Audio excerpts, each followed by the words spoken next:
Entendes o que estás lendo?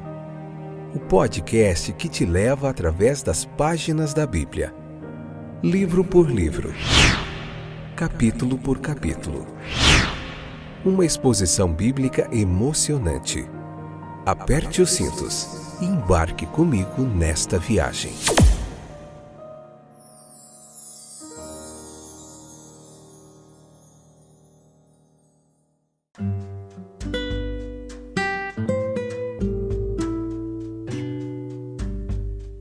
Olá, gente boa de Deus, eu sou o Fábio e esse é mais um episódio do podcast Entendes o que estás lendo. Damos início a uma nova jornada. No episódio anterior a gente viu a introdução ao livro de Deuteronômio. Estamos na 9ª temporada, preciso me acostumar para dizer 8ª temporada, né?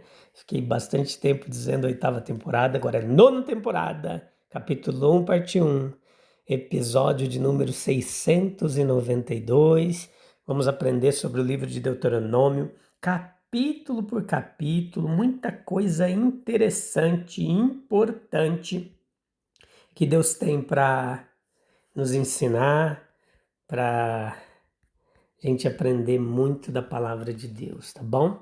Vamos falar um pouquinho sobre a aliança divina e a conduta humana, né? A gente precisa entender tudo isso dentro do contexto deste livro, contexto histórico, social, cultural e teológico aqui, nessa pregação expositiva, onde a gente faz um estudo textual, capítulo por capítulo da Bíblia. Obrigado pela sua audiência e pela sua paciência, você é muito bem-vindo e a gente está aqui firme, estudando a palavra de Deus, eu e você juntinhos, tá bom? Veja que um homem eleito, o melhor da era, ele torna-se um meio de revelação entre Deus e os homens. Assim como na natureza, assim também na vida humana, há inúmeros graus de ofício e de função. No Sinai nós temos Deus, anjos, Moisés, sacerdotes. A franqueza transparente, a fidelidade de Moisés como um subalterno. Na grande hoste de Deus é uma luz para todas as eras futuras. Veja que assim como a luz iniciada ali, a luz incriada, ela deixou uma impressão duradoura no rosto de Moisés, assim a vontade conhecida de Deus, ela brilhou na vida e através de Moisés. Tudo que Moisés ouviu, ele comunicou por palavra, por meio do seu temperamento, por meio da sua influência, por meio da sua ação. Veja que o cenário para a revelação de Deus é o deserto. Despojada de luxos terrenos, a mente abre seus portais para a visitação celestial. Essa não é uma necessidade decorrente da natureza das coisas, mas é uma necessidade para o homem em seu estado atual. O filho de Zacarias, embora sacerdote, deu as costas ao templo e escolheu o deserto como o teatro mais adequado para seu arrependimento pesado. Veja que o espírito da profecia havia previsto. Foi no deserto que Jesus alimentou milhares por meio de uma palavra criativa. No deserto, Paulo foi equipado para abalar os fundamentos do paganismo no mundo gentil. Em Patmos, João passou pelos portais do mundo espiritual. Aos olhos do sentido mortal, os hebreus, treinados e comandados, lutaram vitoriosamente com Amaleque e Moabe. No entanto, uma visão mais clara vê que foi Deus quem lutou ali por Israel e permitiu a morte do Seom, do rei dos Amonitas, de Og, rei de Bassã. Nós precisamos estar certos de que o que fazemos, Deus faz por nós. Nós somos os agentes, mas Deus é o principal. Na guerra justa, Ele ensina nossos dedos a lutar. Em nós, a cada hora, que Deus seja imanente. Deus o quer, portanto que o queiramos também. Ele opera em nós. O corpo ele pode ser destruído pelo excesso, assim como pela fome. O conhecimento não é inteiramente nosso até que seja reduzido à prática. A sabedoria celestial é essencialmente prática. Toda luz é projetada para o serviço. As doutrinas que Moisés propaga, elas são matérias-primas que devem ser colocadas no dia a dia, na vida diária, em prática. O Cordeiro é a luz do lugar celestial. Os santos seguem o Cordeiro para onde quer que ele vá. A meditação qualifica para a ação exige uma nova meditação, uma nova reflexão. Estas são as duas asas, sem ambas as quais a águia não poderá subir. Vinde ao deserto, ide e pregai. Essas são as ordens gêmeas de Cristo. Veja que os propósitos absolutos de Deus, elas deixam todo o escopo para a obediência do homem. São as lições desse capítulo 1 de Deuteronômio. As duas coisas estão correlacionadas, não podem determinar. O ponto de junção está entre o incompreensível, abaixo da superfície das coisas. Há de vez em quando aparente discórdia, mas à medida que ouvimos, há uma harmonia mais profunda. O Senhor, Ele deu aos patriarcas a sua palavra, que deu aos patriarcas a sua palavra que lhes daria a terra de Canaã.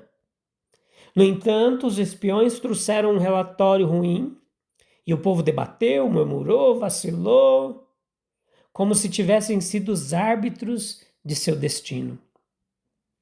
Mas a provisão de Deus, ela é sempre, a provisão e o propósito de Deus é sempre maior, sempre mais amplo do que o desejo do homem. O plano de Deus para o território de Israel, ele se estendia do Monte Líbano ao Eufrates. Mas Israel nunca atingiu a altura total do desígnio de Deus. Pede o que eu te darei. Ainda é a mensagem do céu para todo homem. Pede e eu te darei. Abre bem a tua boca e eu a encherei. Não temos porque não pedimos. Às vezes não temos também porque pedimos mal. A abundância de espaço no plano de Deus para o maior empreendimento humano e todos os dias a voz do grande proprietário, criador da terra nos lembra, ainda há muita terra para ser possuída. Todas as coisas são suas. Nós vemos os discursos deuteronômicos, chamados assim, versículo 1 ao 4 desse capítulo 1. O Criador, quanto a ele, Moisés, embora com 120 anos de idade, seu olho não se escureceu, nem a sua força natural diminuiu, Deuteronômio 34, 7. Uma declaração confirmada pela eloquência sustentada desses discursos. Ele fala com a autoridade de um profeta, a feição de um patriota e a seriedade de um homem moribundo. Quanto aos ouvintes, todo Israel, uma nova geração surgiu daquela que recebeu a lei do Sinai. Todos estão interessados em ouvir a mensagem de Deus. É a sua vida. Os recém-chegados precisam de novos ensinamentos. Eles estão no deserto, no final de 40 anos. Os lugares são nomeados no versículo 1, sugestivos de peregrinação, rebeliões passadas. E tudo isso vai formar um pano de fundo para os discursos que se seguem e apontam para as suas lições. E dentre as várias coisas que nós aprendemos, meus queridos, é o valor da associação como auxílio no ensino. O nosso passado não pode ser eliminado, mas pode ser utilizado. A palavra de Deus deve ser ponderada à luz de experiências passadas. A comparação da nossa situação atual com o que ela poderia ter sido é muitas vezes um exercício importante de trazer à memória o que nos dá esperança, como disse Jeremias. Tudo que o Senhor lhes havia dado em mandamento. Nós descobrimos que isso não se refere a um novo mandamento, mas ao antigo mandamento, que eles tinham desde o princípio. Os homens sempre anseiam por novidades, mas a função do pregador da palavra é lembrá-los das verdades que não mudam e dar linha por linha, preceito por preceito da palavra de Deus, sem mudar nada. Até que uma obediência leal e sincera flua disso. A exortação é mais eficaz quando toma como base a palavra de Deus. A palavra de Deus deve ser falada em sua totalidade. Isso aqui aconteceu no 40º ano, no 11º mês, quando o ataque aos cananeus estava prestes a ser renovado e depois que sinais de favor divino já haviam sido concedidos. As misericórdias de Deus exigem uma dedicação renovada. As lembranças dos anos desperdiçados devem servir de incentivo para a obediência presente e futura. Nós precisamos do mandamento de Deus em nossas memórias, em nossos corações. Quando iniciamos um trabalho no qual encontraremos formidável oposição e que colocará nossa fidelidade em um severo teste. É característico da velhice recorrer e reiterar conselhos anteriores. Pedro, em sua segunda epístola, fez isso. As histórias tradicionais da velhice de João, Paulo nas epístolas pastorais, instando, repetindo, sobre verdades que têm sido alimento, que foram alimento de sua vida. O reconhecimento do legislador sobre a rebeldia da disposição do povo acontece aqui em Deuteronômio. E existe um comando divino, isso tinha respeito às circunstâncias alteradas da nova geração, a perspectiva de sua entrada na terra prometida, a seus pais, cuja continuidade era condicional à obediência. E Deus, ele é imparcial na apresentação da sua palavra. A imparcialidade de Deus, ela deve ser refletida naqueles que estavam como juízes do povo. Nós precisamos aderir à visão tradicional da autoria mosaica do livro. E nós precisamos entender que nenhuma evidência suficiente foi ainda aduzida pelos críticos para afastar dessa visão. Moisés entra em seus discursos na terra de Moabe e ele vai recapitulando os pontos salientes do Êxodo.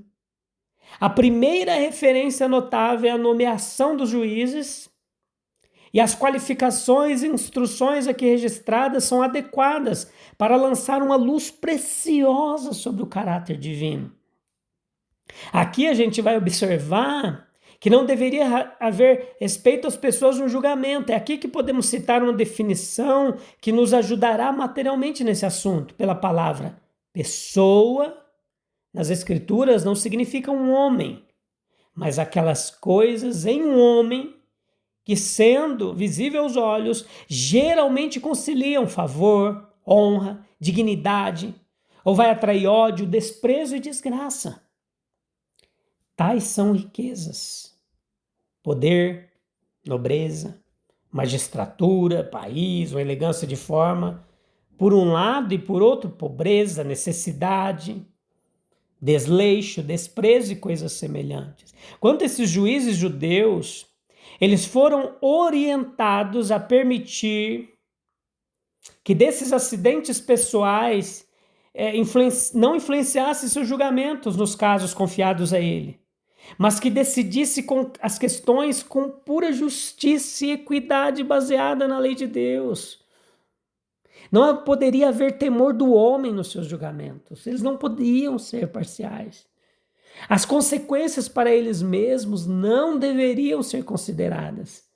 Eles deveriam ser oficiais destemidos, respeitando e representando o Altíssimo e a lei de Deus. E deixar todos os seus interesses de lado.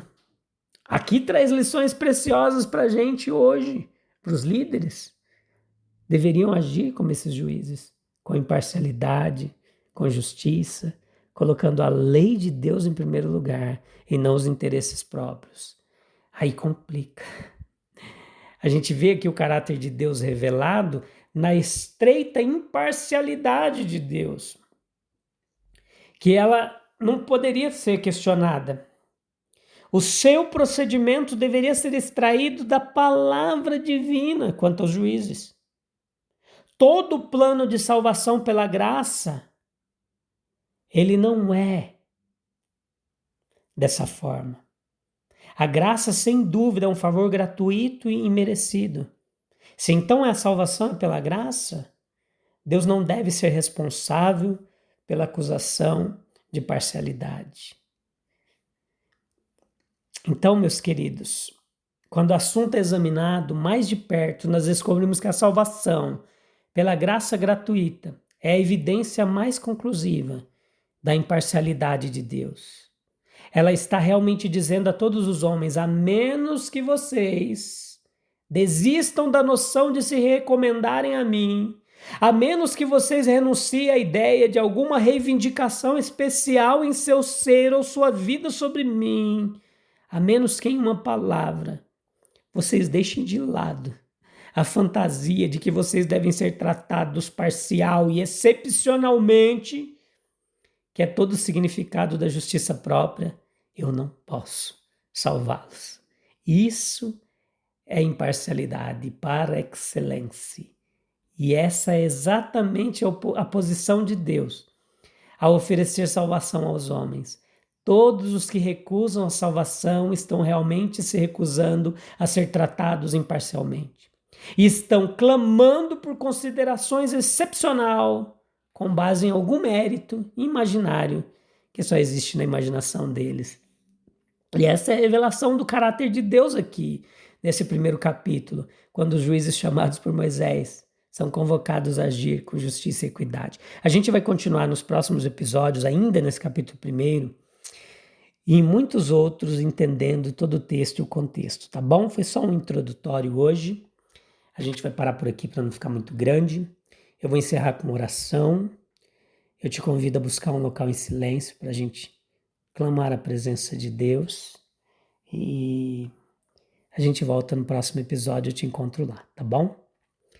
Deus poderoso, eu te agradeço pela tua misericórdia e bondade, por essa rica oportunidade da gente estar começando mais um livro, que a gente possa seguir firme, constante, aprendendo da tua palavra, dos teus caminhos, da tua fidelidade, da revelação do teu caráter através da tua lei, dos teus atributos comunicáveis, incomunicáveis, dos teus atributos que só pertencem a ti.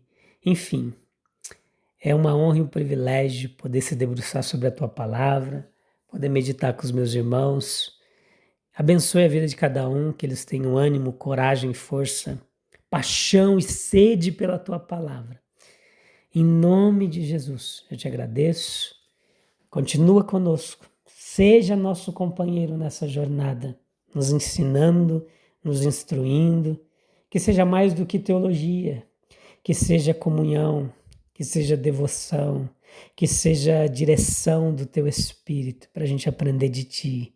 Porque de nós mesmos nada temos. Tudo que sabemos não é nada comparado à tua grandeza e sabedoria. Amém, amém, amém. Até breve, meu querido, minha querida. Até o próximo episódio. Deus abençoe. Tchau, tchau.